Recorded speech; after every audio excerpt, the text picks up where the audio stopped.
Hello' students, welcome to free online class Assam. আজি আমি আলোচনা কৰিম তোমালোকৰ দশম শ্ৰেণীৰ অসমীয়াৰ 13 নম্বৰ চেপ্টাৰ কানাইৰ চাতুৰি। এইটো চেপ্টাৰৰ সকলো প্ৰশ্নোত্তৰবোৰ প্ৰথমৰ পৰা শেষলৈকে আলোচনা কৰা হৈছে আৰু লগতে ষ্টুডেণ্টছ ভিডিঅ'ৰ শেষৰ পিনে এইটো চেপ্টাৰত থকা কিছুমান ইম্পৰ্টেণ্ট কুৱেশ্যন এনচাৰ যিকেইটা তোমালোকৰ ফাইনেল এক্সামত প্ৰিভিয়াছ ইয়াৰত আহি গৈছে সেইকেইটা কুৱেশ্যন এনচাৰো দিয়া হৈছে। চ' তোমালোকে ভিডিঅ'টো লাষ্টলৈকে চাই থাকিবা আৰু চেনেলটো ছাবস্ক্ৰাইব কৰি ৰাখিবা। চ' ষ্টুডেণ্টছ চোৱা, চেপ্টাৰটোৰ নাম হৈছে কানাইৰ চাতুৰি আৰু লেখকৰ নাম হৈছে শ্ৰীধৰ কন্দলি। তোমালোকে চেপ্টাৰটো পঢ়াৰ লগতে লেখকৰ পৰিচয়টো ভালকৈ পঢ়িবা। তোমালোকৰ এক্সামত লেখকৰ পৰিচয়ৰ পৰাও 1 মাৰ্কৰ ভালখিনি কুৱেশ্যন আহে। প্ৰায়বিলাক কুৱেশ্যনে যিকেইটা 1 মাৰ্কৰ থাকে সেইকেইটা লেখকৰ পৰিচয়ৰ পৰাই আহে। চ' তোমালোকে লেখকৰ পৰিচয়টো ভালকৈ পঢ়িবা, লগতে তোমালোকে চেপ্টাৰটো পঢ়িবা। চেপ্টাৰটো পঢ়িলে চেপ্টাৰত থকা ইম্পৰ্টেণ্ট কুৱেশ্যনকেইটা তোমালোকে নিজে কৰিব পাৰিবা। ঠিক আছে ষ্টুডেণ্টছ, চ' ব'লা আমি কুৱেশ্যনকেইটালৈ আগবাঢ়োঁ। প্ৰথমতে চোৱা ষ্টুডেণ্টছ, তোমালোকৰ 1 নম্বৰ কুৱেশ্যন দিয়া আছে অতি চমু উত্তৰ দিয়া। তাৰপিছত ক নম্বৰ কুৱেশ্যন দিয়া আছে কৃষ্ণক টোপনিৰ পৰা জগাবলৈ কোনে আহি যশোদাক কৈছিল।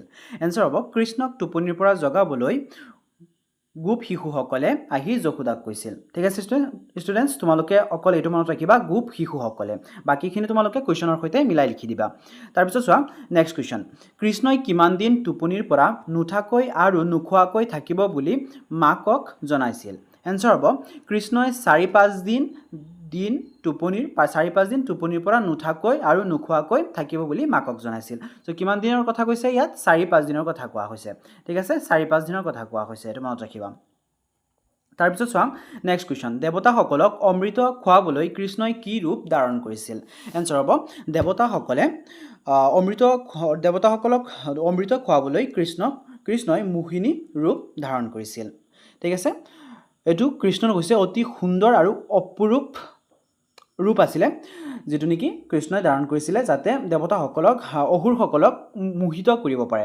চ' সেইকাৰণে এইটো নাম দিয়া হৈছে মোহিনী ৰূপ। ঠিক আছে, তাৰপিছত চোৱা নেক্সট, কপিল মুনিৰ মাতৃ কোন আছিল। এনচাৰ হ'ব স্বয়ম্ভূ মুনিৰ কন্যা দেৱসূতি কপিল মুনিৰ মাতৃ আছিল। ঠিক আছে, তোমালোকে যদি অকল এইটো লিখা হৈ যাব যে দেৱসূতি কপিল মুনিৰ মাতৃ আছিল, আৰু যদি তোমালোকে আৰু ভালকৈ লিখিব বিচাৰা, যিহেতু তোমালোকে অলৰেডি ক্লাছ 10ত আছা, চ' তোমালোকে যিমান ভালকৈ লিখিবা সিমান ভাল। চ' তোমালোকে গোটেইটো লিখিবা, স্বয়ম্ভূ মুনিৰ কন্যা দেৱসূতি কপিল মুনিৰ মাতৃ আছিল। যিহেতু গোটেইটো চেপ্টাৰত দিয়া হৈ আছে, এনেকৈ লিখা আছে, চ' তোমালোকে এনেকৈ লিখিবা। ঠিক আছে, তাৰপিছত চোৱা নেক্সট, কি ৰূপ ধাৰণ কৰি কৃষ্ণই বালিক ছলনা কৰিছিল। এনচাৰ হ'ব বামনৰ ৰূপ ধাৰণ কৰি কৃষ্ণই বলিক ছলনা কৰিছিল। ঠিক আছে, বামনৰ ৰূপ ধাৰণ কৰি কৃষ্ণই বলিক ছলনা কৰিছিলে। তাৰপিছত চোৱা 2 নম্বৰ, তথাপি তোহাক দেখন্তে দৰত উৰি যায় মোৰ জীউ।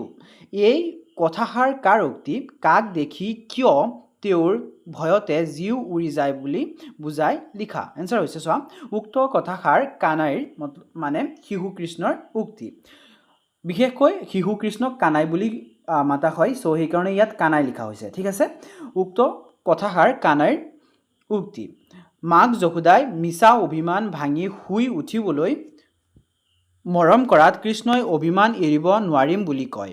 কৃষ্ণ জগতৰ পালনকৰ্তা আৰু যশোদা মাতৃৰ প্ৰাণ ধন, সেয়েও মাতৃৰ শাসন বা মৰমৰ আগত তেওঁৰ বীৰত্ব সাহ বিলীন হৈ যায়। মাতৃ যশোদাক দেখিলেই ভয়তে তেওঁৰ জীউ উৰি যায়, এই কথাৰ দ্বাৰা কবি শংকৰদেৱে জগতৰ শিশু কৃষ্ণৰ মাতৃৰ প্ৰতি থকা ভয় আৰু সৰল শিশুৰূপ প্ৰকাশ কৰিছে। তাৰপিছত চোৱা নেক্সট কুৱেশ্যন 3 নম্বৰ, মোহিনী স্বৰূপে অমৃত পিয়ালো সাধিলো দেৱৰ কাম।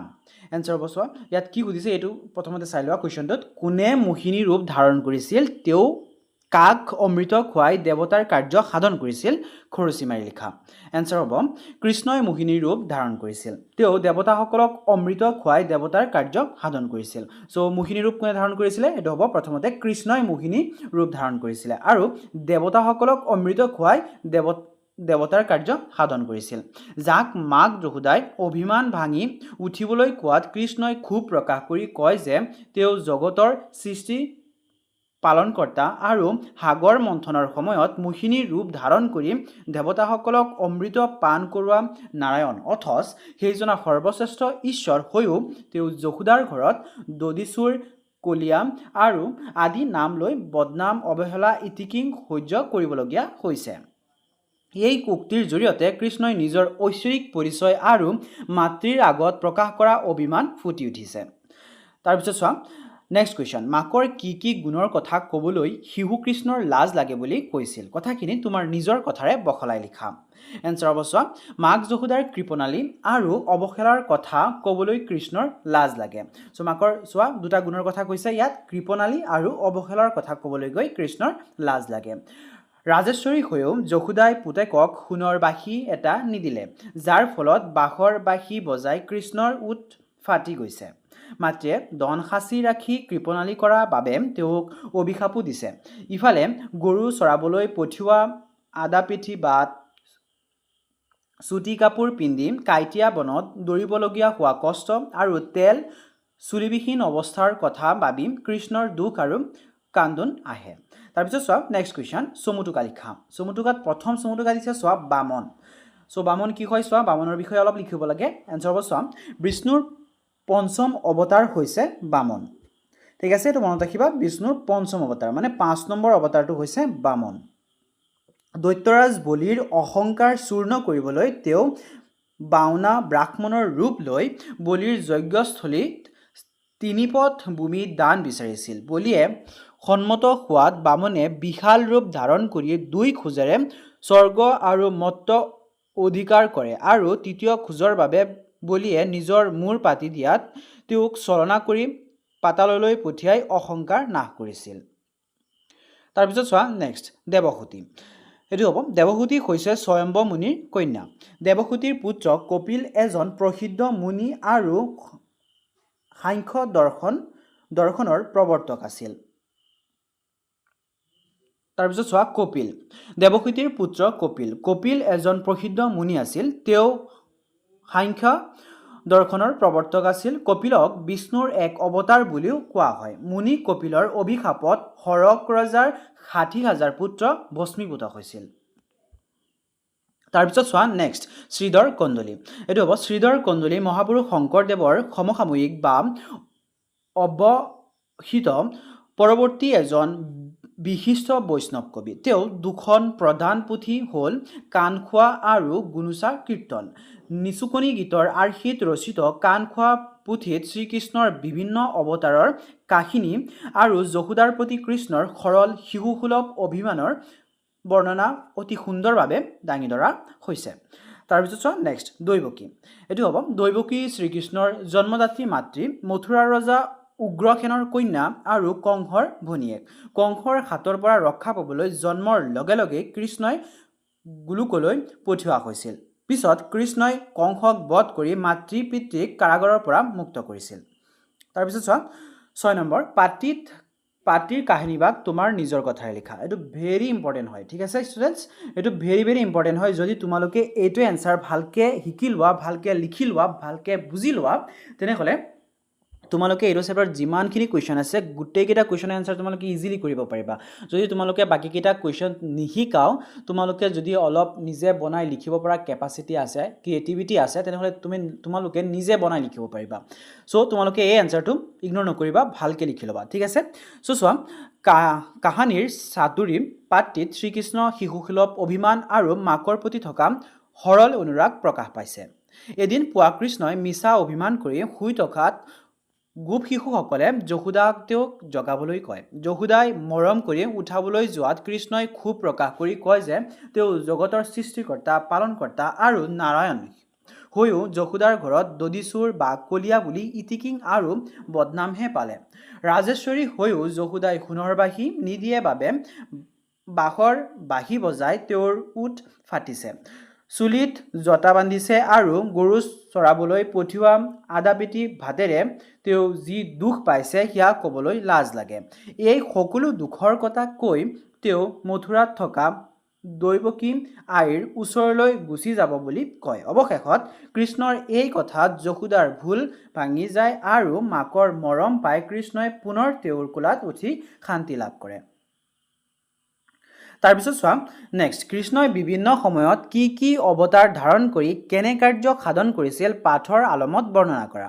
এনচাৰ হ'ব, পাঠৰ বৰ্ণনা অনুসৰি শ্ৰীকৃষ্ণই বিভিন্ন সময়ত বিভিন্ন অৱতাৰ ধাৰণ কৰি বিশ্বৰ কল্যাণ সাধন কৰিছিল। নাৰায়ণ ৰূপে জলশস্যাত শয়ন কৰি নাবিপদ পদ্মৰ পৰা ব্ৰহ্মাৰ সৃষ্টি আৰু বেদৰ জ্ঞান প্ৰদান কৰিছিল। দেৱতাৰ দুৰ্গতি হৰণৰ বাবে তেওঁ চতুৰ্ভুজ ৰূপ আৰু সাগৰ মন্থনৰ সময়ত মোহিনী ৰূপ ধাৰণ কৰি দেৱতাসকলক অমৃত পান কৰাইছিল। ইয়াৰ উপৰি কপিল ৰূপে মাতৃ দেৱসূতিক ধৰ্মৰ তত্ত্ব উপদেশ দিছিল আৰু বামন অৱতাৰ ধৰি বলিৰ অহংকাৰ চূৰ্ণ কৰি পাতাললৈ পঠিয়াইছিল। তাৰপিছত চাম 8 নম্বৰ কবিতাটোত কাঠবাজি বুলি কাক কৈছে, ইয়াৰ অৰ্থ কি, এই অপবাদৰ পৰা তেওঁ কোনে ৰক্ষা কৰিছিল। এইটো ভেৰি ইম্পৰ্টেণ্ট কুৱেশ্যন হয়, এইটো মাৰ্ক কৰি ৰাখিবা। ঠিক আছে ষ্টুডেণ্টছ, এনচাৰ হ'ব চাম কানাইৰ চাতুৰী কবিতাত যশোদাৰ কাঠবাজি বুলি কৈছে, যশোদাক কাঠবাজি বুলি কৈছে। ঠিক আছে ষ্টুডেণ্টছ, ইয়াক কাক কৈছে, যশোদাক কৈছে। কাঠবাজি অৰ্থ হৈছে সন্তান জন্ম দিব নোৱাৰা তিৰোতা। এই অপবাদৰ পৰা কৃষ্ণই ৰক্ষা কৰিলে। তাৰপিছত চাম তাৎপৰ্য ব্যাখ্যা কৰা। তাৎপৰ্য কি ব্যাখ্যা কৰিব দিছে চোৱা। প্ৰথমতে ক নম্বৰ দিয়া আছে কাঠবাজি বুলি জগতে সাহয় দেখিলে হুমুৰু সৰি, মই আহি তোৰ ঘৰে পুত্ৰ ভৈলো সিটো দুখ দূৰ কৰি। চ' এইটো চোৱা কি হ'ব, এনচাৰ হ'ব বৈষ্ণৱ কবি শ্ৰীধৰ কন্দলীৰ কাণখোৱা পুথিৰ অন্তৰ্গত কানাইৰ চাতুৰী পাত্ৰীৰ পৰা উদ্ধৃত কবিতাভাষী অনা হৈছে। এদিন পুত্ৰ কৃষ্ণই মিছা অভিমান কৰি শুই থকা যশোদাই জগাবলৈ আহোঁতে কৃষ্ণই এই কথাবোৰ কয়। জগতৰ মানুহে যশোদাক নিসন্তান বা কাঠবাজি বুলি শাসিছিল। কৃষ্ণই তেওঁৰ ঘৰত পুত্ৰৰূপে জন্ম লৈ মাকৰ সেই দুখ আৰু অপবাদ দূৰ কৰিছিল। কিন্তু তাৰ বিনিময়ত যশোদাই তেওঁক মৰম নকৰি আধা পেটি ভাতেৰে গৰু চৰাবলৈ পঠিয়াইছে আৰু সোণৰ বাঁহী নিদিয়াৰ বাবে বাঁহৰ বাঁহী বজাই তেওঁৰ ওঠ ফাটি গৈছে বুলি কৃষ্ণই ক্ষোভ প্ৰকাশ কৰিছে। চ' ষ্টুডেণ্টছ, তোমালোকে যদি এইখিনিলৈকে প্ৰশ্নোত্তৰকেইটা লিখিছা তেনেহ'লে তোমালোকে নিজেই দেখিবলৈ পাইছা যে গোটেইকেইটা এনচাৰে প্ৰায় এটাৰ লগত আনটো লিংক আছে, এটাৰ লগত আনটো প্ৰায় মিল আছে। চ' তোমালোকে কবিতাটোৰ মূল ভাৱটো তোমালোকে ভালকৈ পঢ়িবা। তোমালোকে যদি কবিতাটোৰ মূল ভাৱটো পঢ়ি লোৱা তেনেহ'লে এইকেইটা এনচাৰ তোমালোকে নিজে বনাই লিখিব পাৰিবা, বা তোমালোকে যদি মুখস্থও কৰা তোমালোকৰ বাবে মুখস্থ কৰাত ইজি হৈ যাব। ঠিক আছে ষ্টুডেণ্টছ, তাৰপিছত চোৱা খ নম্বৰ মোহিনী স্বৰূপে অমৃত পিয়ালো সাধিলো দেৱৰ কাম, তোমাৰ ঘৰে আহি বৰ যশ পাইলো লৈলো দদিচুৰ নাম। এইটো কি হ'ব চোৱা, বৈষ্ণৱ কবি শ্ৰীধৰ কন্দলীৰ কানাইৰ চাতুৰী কবিতাৰ পৰা উক্ত কবিতাভাষী লোৱা হৈছে। মাক যশোদাই অভিমান ভাঙি উঠিবলৈ কোৱাত কৃষ্ণই নিজৰ ঐশ্বৰিক পৰিচয় দি কয় যে তেওঁ সাগৰ মন্থনৰ সময়ত মোহিনী ৰূপ ধাৰণ কৰি দেৱতাসকলক অমৃত পান কৰাইছিল আৰু দেৱতাৰ কাৰ্য সাধন কৰিছিল। কিন্তু সেইজনা সৰ্বশ্ৰেষ্ঠ ঈশ্বৰ হৈও যশোদাৰ ঘৰলৈ আহি তেওঁ কেৱল দদিচুৰ নামহে পালে বুলি কৃষ্ণই ক্ষোভ আৰু অভিমান প্ৰকাশ কৰিছে। তাৰপিছত চোৱা নেক্সট, মই নাৰায়ণ জগত কাৰণ তুমি গোৱালৰ জীও, তথাপি তোহাকো দেখন্তে দৰত উৰি যায় মোৰ জীও। চ' এইটো কি হ'ব চোৱা, ভাৱ প্ৰকাশ কৰিলে এনচাৰ হ'ব বৈষ্ণৱ কবি শ্ৰীধৰ কন্দলীৰ কাণখোৱা পুথিৰ অন্তৰ্গত কানাইৰ চাতুৰী কবিতাৰ পৰা উক্ত কবিতাভাষী লোৱা হৈছে বা দিয়া হৈছে। এইখিনি প্ৰথমৰ যিটো প্ৰেগাপ আছে এইখিনি গোটেইকেইটা একেই হ'ব, যিহেতু একেটা চেপ্টাৰৰ পৰা দিয়া হৈছে। ঠিক আছে, তাৰপিছত বাকীখিনি চোৱা। মাক যশোদাই অভিমান ভাঙি শুই উঠিবলৈ কোৱাত কৃষ্ণই কয় যে তেওঁ স্বয়ং জগতৰ সৃষ্টি পালনকৰ্তা নাৰায়ণ আৰু যশোদাৰ এগৰাকী সাধাৰণ গোৱালৰ জীয়ৰী, তেন্তে সৰ্বশ্ৰেষ্ঠ ঈশ্বৰ হৈও মাতৃ যশোদাক দেখিলেই তেওঁৰ ভয়তে জীউ উৰি যায় বুলি কৃষ্ণই এই উক্তিৰ জৰিয়তে নিজৰ ঐশ্বৰিক পৰিচয়ৰ বিপৰীতে মাকৰ শাসনৰ প্ৰতি থকা সৰল শিশুসুলভ ভয় প্ৰকাশ কৰিছে। তাৰপিছত চোৱা ভাষা বিষয়ক। তাৰ আণ্ডাৰত 1 নম্বৰ দিয়া আছে তলত দিয়া শব্দবোৰৰ আধুনিক ৰূপ লিখা। ঠিক আছে, চ' তলত কেইটামান শব্দ দিয়া আছে চোৱা, আহি, খেৰি, পোহাইল, তাৰপিছত নোজোৰাই, সেইকেইটাৰ আধুনিক ৰূপটো লিখিব লাগে। ঠিক আছে, চ' চোৱা মই তোমালোকৰ সেনেকৈ দুটা বক্স বনাই দিছোঁ। তোমালোকে প্ৰথমতে শব্দকেইটা লিখিবা, তাৰপিছত ওচৰতে আধুনিক ৰূপটো লিখিবা। ঠিক আছে, তাৰপিছত চোৱা ইয়াত প্ৰথমটো কি হ'ব, ক নম্বৰ আহি কি হ'ব, আহি হ'ব। ঠিক আছে, তাৰপিছত খেৰি হ'ব খেলা, তাৰপিছত চোৱা পোহাইল এইটো হ'ব পোৱাল, তাৰপিছত নোজোৰাই এইটো হ'ব জোৰ নপৰে, তাৰপিছত আছে হন্তে এইটো হ'ব পৰা, তাৰপিছত চোৱা বিগুটিয়া এইটো হ'ব ঠাট্টা কৰা, তাৰপিছত 2 নম্বৰ চোৱা তলত দিয়া শব্দকেইটাৰ লিংগ পৰিৱৰ্তন কৰা সো লিংগ পৰিৱৰ্তন কৰা একেবাৰে ইজি হয় তোমালোকৰ বাবে সো চোৱা ইজি দিয়াও আছে ইজি কে একেবাৰে সুন্দৰী মাতৃ মামা এইকেইটা অলৰেডি ইজি হয় তোমালোক যদি ক্লাছ 5 ৰ ষ্টুডেন্ট হয় এইকেইটা ইজিলি কৰিব পাৰিবা সো চোৱা কি হ'ব সুন্দৰী হ'ব সুন্দৰ তাৰ পিছত মাতৃ হ'ব পিতৃ তাৰ পিছত মামা হ'ব মামী ঠিক আছে তাৰ পিছত চোৱা 3 নম্বৰ বিপৰীত শব্দ লিখা বিশ্বাস দুখ আনন্দ অপমান অমৃত সো কি হ'ব চোৱা বিশ্বাস অবিশ্বাস দুখ গুণ আনন্দ বিষাদ অপমান মান অমৃত হ'ব বিষ তাৰ পিছত চোৱা মই তোমালোকক ভিডিঅ'ৰ প্ৰথমতে কৈছিলো যে তোমালোকৰ এক্সামত আহি যোৱা কিছুমান ইম্পৰ্টেন্ট কোৱেশ্চন আনসাৰ এইটো চেপ্টাৰৰ পৰা সো চোৱা কোৱেশ্চন আনসাৰ কিটা প্ৰথমতে দিয়া আছে চোৱা 1 নম্বৰ কোৱেশ্চন 2018 চনত আহি গৈছে কি কোৱেশ্চন আছিল চোৱা কানাড়ী ছাতৰী কবিতাটোৰ কবি কোন সো চোৱা প্ৰথম কোৱেশ্চনটোই তোমালোকৰ লেখকৰ পৰিচয়ৰ পৰা আহিছে